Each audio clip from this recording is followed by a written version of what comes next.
নমস্কার। সিপাহী বিদ্রোহ লিখেছেন কবি সুকান্ত ভট্টাচার্য। হঠাৎ দেশে উঠল আওয়াজ, হো হো হো হো হো হো। চমকে সবাই তাকিয়ে দেখে সিপাহী বিদ্রোহ। আগুন হয়ে সারাটা দেশ ফেটে পড়ল রাগে। ছেলে বুড়ো জেগে উঠল 90 সন আগে। 100 বছর গোলামিতে সবাই তখন ক্ষিপ্ত। বিদেশিদের রক্ত পেলে তবেই হবে তৃপ্ত। নানা সাহেব, তাতিয়া টোপি, ঝাঁসির রানী লক্ষ্মী, সবার হাতে অস্ত্র, নাচে বনের পশু পক্ষী। কেবল ধনী জমিদার আর আগের রাজার ভক্ত যোগ দিল, তা নয়কো দিল গরিবেরাও রক্ত।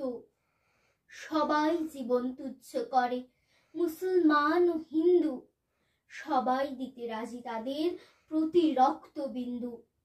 ইতিহাসের পাতায় তোমরা পড়ো কেবল মিথ্যে, বিদেশিরা ভুলে বোঝাতে চায় তোমাদের চিত্তে। অত্যাচারী নয়কো তারা, অত্যাচারের মুন্ড, চেয়েছিল ফেলতে ছিঁড়ে জ্বালিয়ে অগ্নিকুণ্ড। নানা জাতির নানান সেপাই, গরিব এবং মূর্খ, সবাই তারা বুঝেছিল অধীনতার দুঃখ।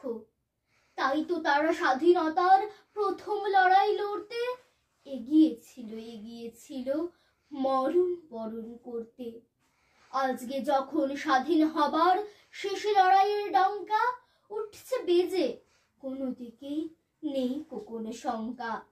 জব্বলপুরে সেপাইদেরও উঠছে বেজে বাদ্য, নতুন করে বিদ্রোহ আজ কেউ নয়কো বাধ্য।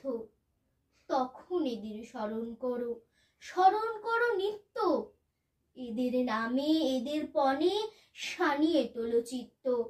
নানা সাহেব, তাতিয়া টোপি, ঝাঁসির রানী লক্ষ্মী, এদের নামে দীপ্ত কিশোর খুলবে তোমার চক্ষি।